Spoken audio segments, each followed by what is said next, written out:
on aide pour faire sortir de l'aide. Ce n'est pas aujourd'hui on aide les Malgaches, après-demain on aide encore les Malgaches. Ce n'est pas logique. L'aide, c'est pour faire sortir de l'aide.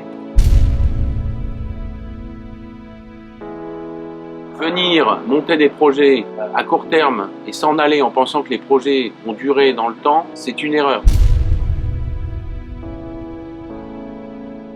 Il serait important de pouvoir rétablir un peu un équilibre, d'utiliser les ressources naturelles de l'île, de les protéger et d'en faire une ressource économique durable et fiable pour les générations futures.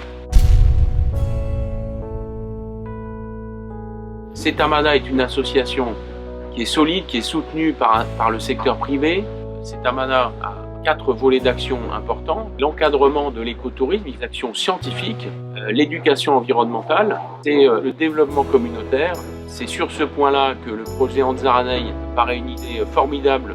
L'objectif, c'est de trouver des alternatives à la pêche pour les Samariens et de leur proposer la formation de métiers, favorisant évidemment les métiers qui vont aller vers l'exploitation responsable des ressources naturelles et des produits naturels que possède cette île.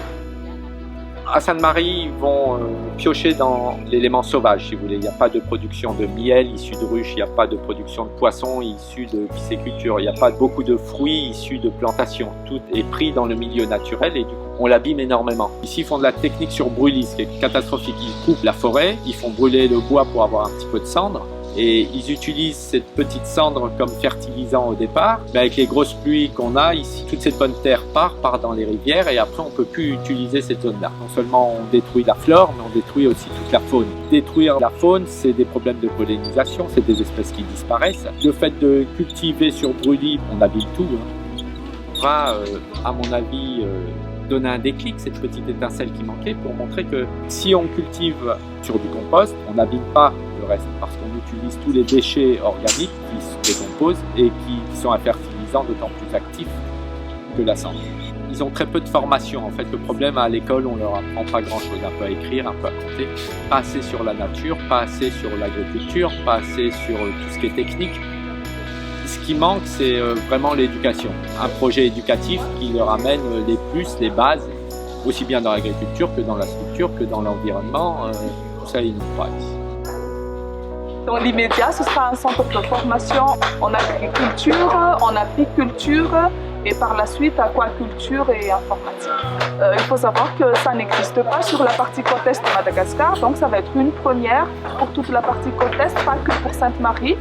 Donc on va faire en sorte que ce soit gratuit pour la communauté locale, puisque c'est sûr que pour pouvoir vraiment générer des revenus derrière, il faut qu'on montre d'abord aux communautés ce qu'on projette de faire. Et il faut savoir aussi que la majorité, je dirais à 60% de la population est composée de jeunes, en quête de nouvelles formations et en quête également de nouvelles activités professionnelles de coopération. Il a été aussi identifié par d'autres organismes pour être un site pilote. La Grande Terre, c'est des projets à plus grande échelle.